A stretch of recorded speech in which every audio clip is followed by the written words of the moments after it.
I was chatting with a subscriber online, just kind of written comments one day, not too many days ago, about making some changes to my channel. Maybe I can pick up subscribers at a faster rate. And he was talking about changing the name, and I suggested, well, I don't know, the name's okay as far as I can tell. I mean, I don't just do VW content. But my logo doesn't really have anything to do with anything. My logo is basically this pile of stuff right here. So I figured I would give my logo a send-off and tell you why my logo is up there. So I was sitting there a long time ago at my desk working on one of my early tech vids. And I heard a crash in the closet behind me. And it was this stuff. This stuff sits on a hanger. I don't know if you can see that, but the hanger that it used to sit on had a plastic hook, and it had been sitting on the hanger for well over a decade. Now, it's fairly heavy, and when it crashed, I took it and I laid it out on the bed, and it looked like a big mess like that, and I was just kind of like, I got time, let me just go ahead and take a look at some of this stuff. I don't know if you can read some of the stuff. How about this one? It says finisher. So yeah, these are finishing metals. I think all of them for finishing marathons with a couple of exceptions. So I thought I'd tell a story or two about these things as a way of sending them off into the closet again. So let me do some arranging and pick out some special ones and maybe tell a story or two. My guess is you people really don't have a good idea about what makes Scotty C tick and what I do in my off time. Okay, this is the Finishers Marathon medal from the first marathon that I ever did. See what it says there. Marine Corps Marathon. Date on the other side, October 23rd, 1994. Okay, so why did I even start marathoning? Well, I used to play basketball. I'm relatively tall, a little tiny bit over 6'3", relatively lightweight, and reasonably fast. And when I was younger, I actually used to have some jumping ability.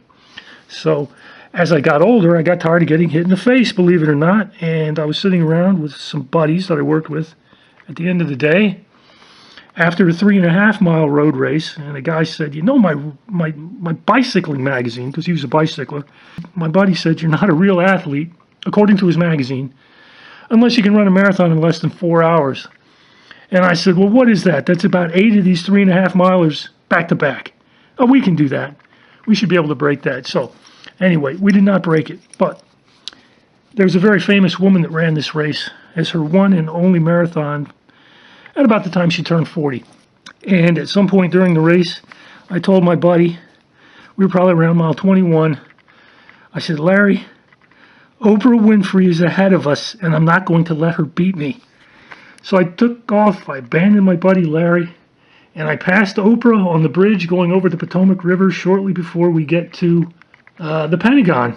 And then you run around the Pentagon and you run north on the road that's on the other side, and you finish at the Iwo Jima Memorial. So I finished about 5 minutes ahead of Oprah, and my buddy finished about 5 minutes behind her.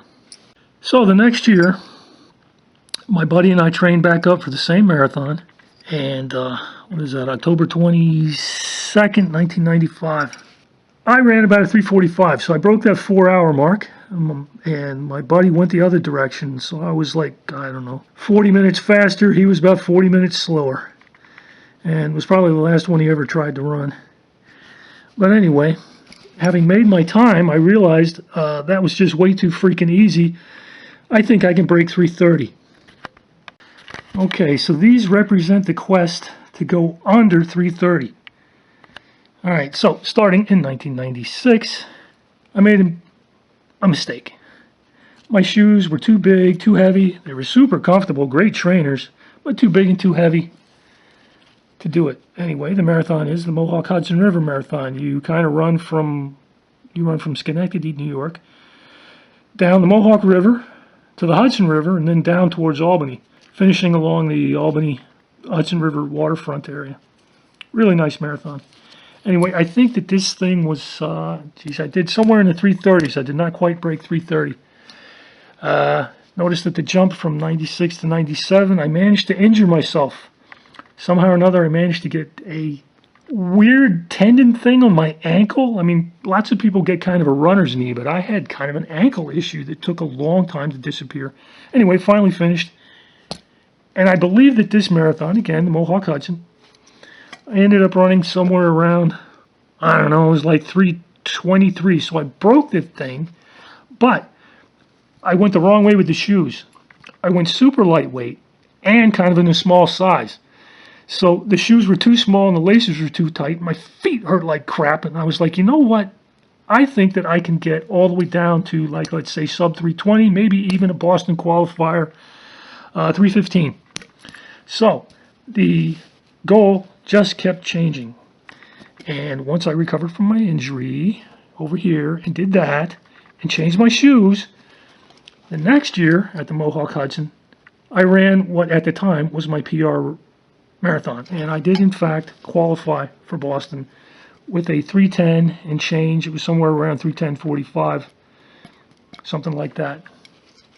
So in 5 marathons, I went from trying to break 4 hours to qualifying for Boston.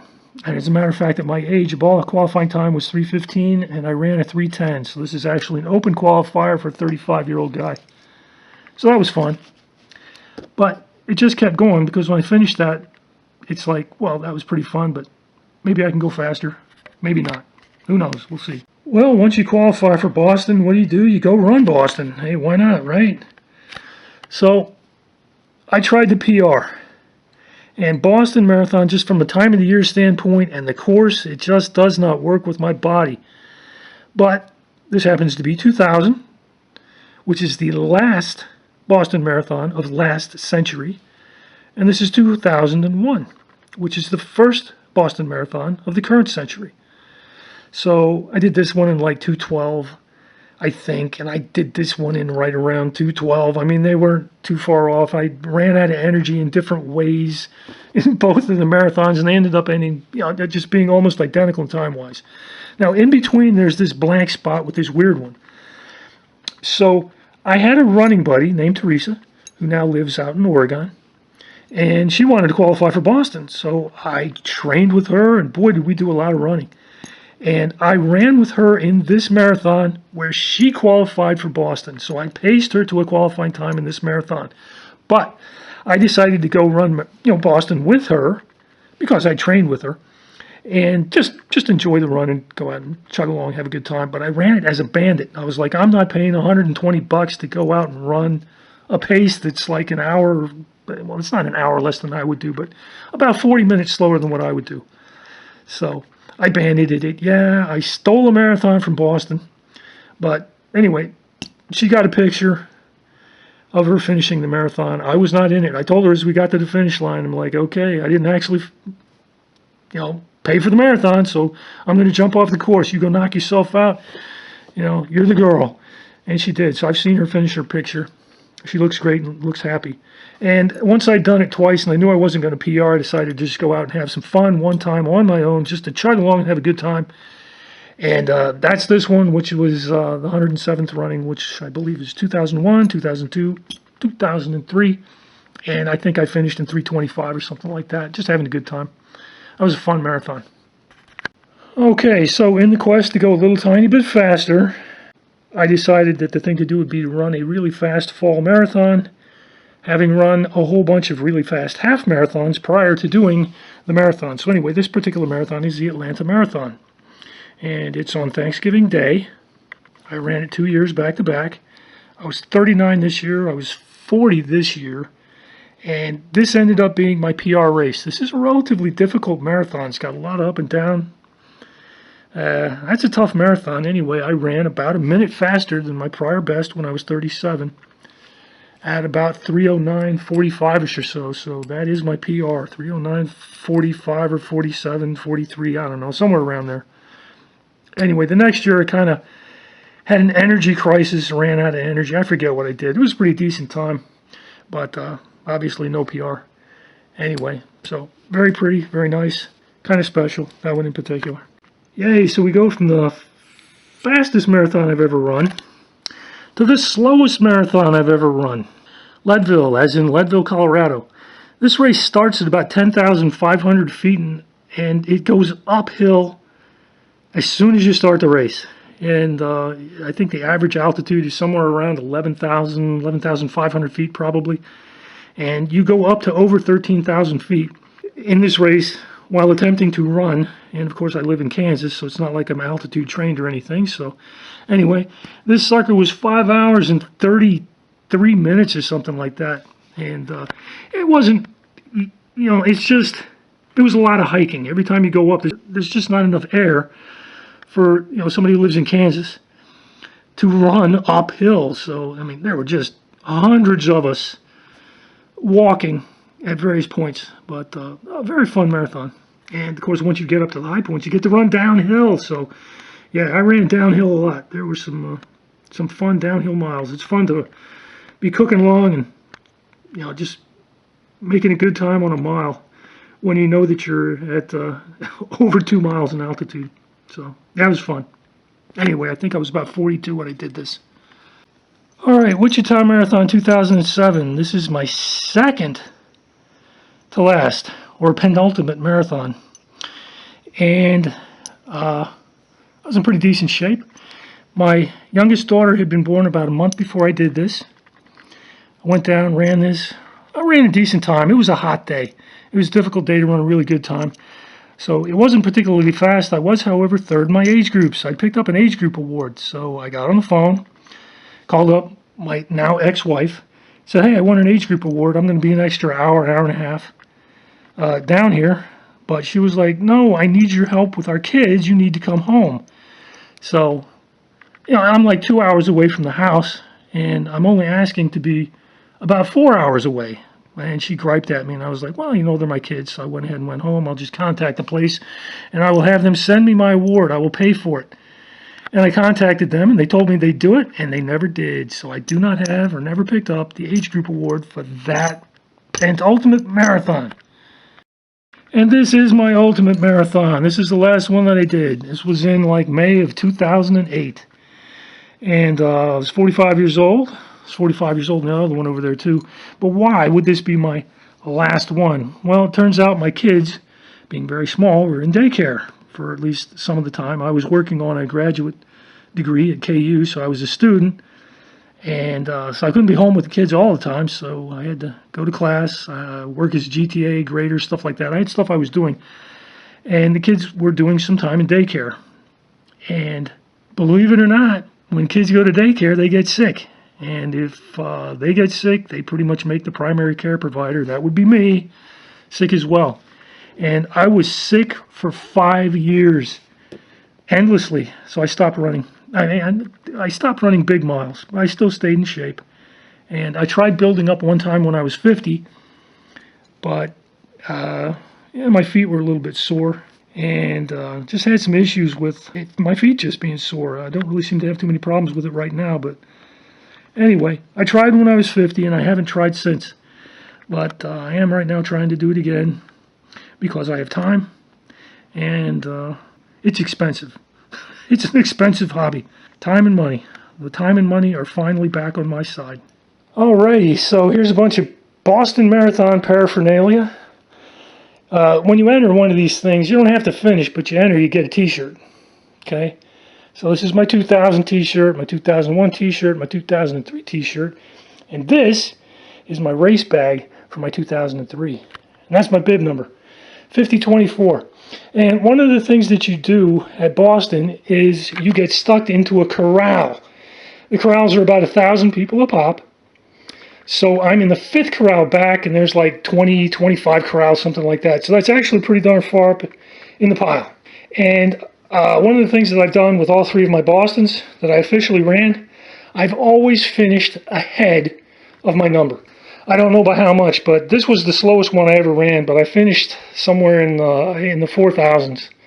So that's a kind of an interesting little tidbit right there. All right, so in the quest for 50 states, we need to knock out the states that we actually have. Let me start off with kind of a one-off. All right, check this out. Wellington Marathon Clinic. Okay, you know where Wellington is? Probably not. It's Wellington, New Zealand. Yeah, I've got one international one. I went down and ran Wellington. Kind of ran out of energy that day. Fun marathon.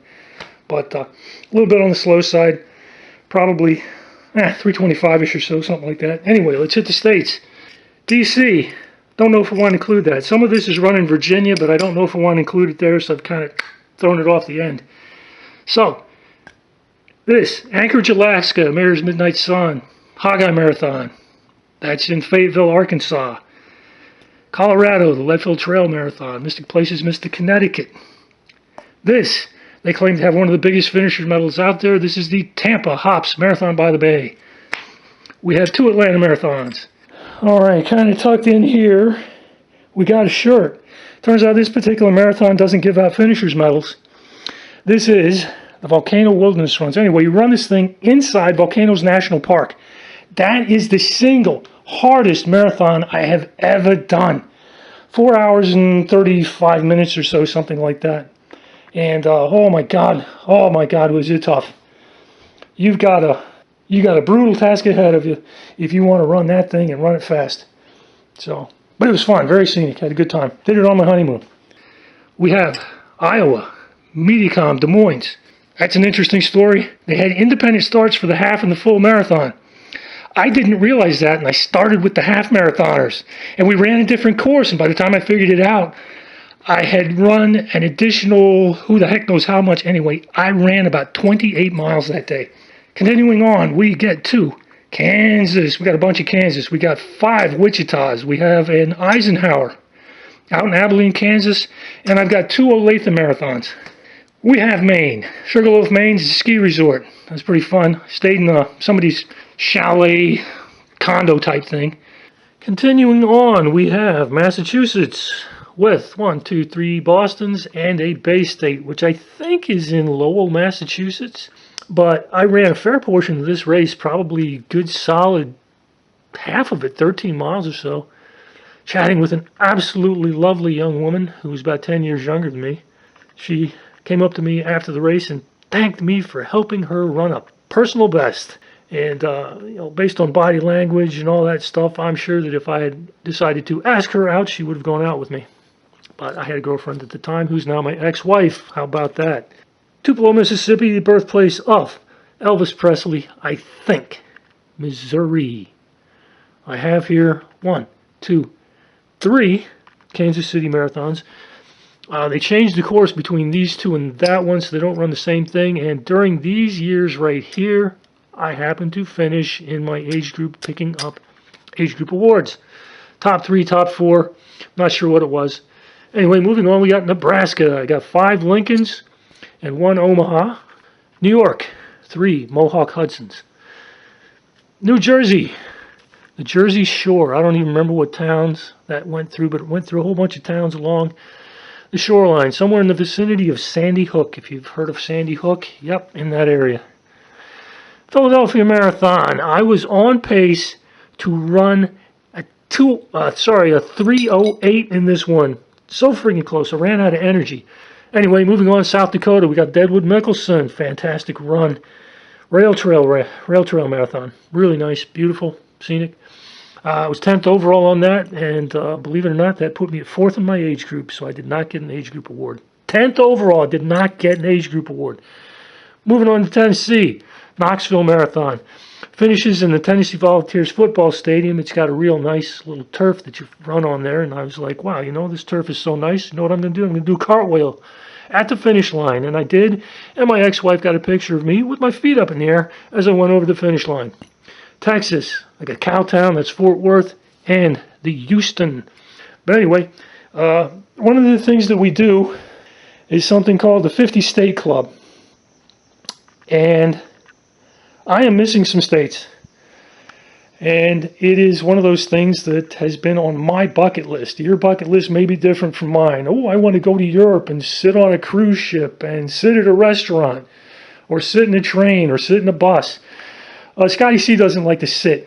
I like to be on my feet. I like activities. This, finishing the 50 states, is a bucket list for me. And being able to do that while driving to these races in an old VW, just combine 2 things that you really enjoy doing. Your vintage Volkswagen and racing marathons.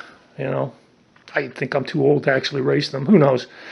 But yeah, that's the plan. Anyway, as far as the logo goes, I'm going to put this away and try something else, something that's more Volkswagen related, because I think that most people can't actually relate to this.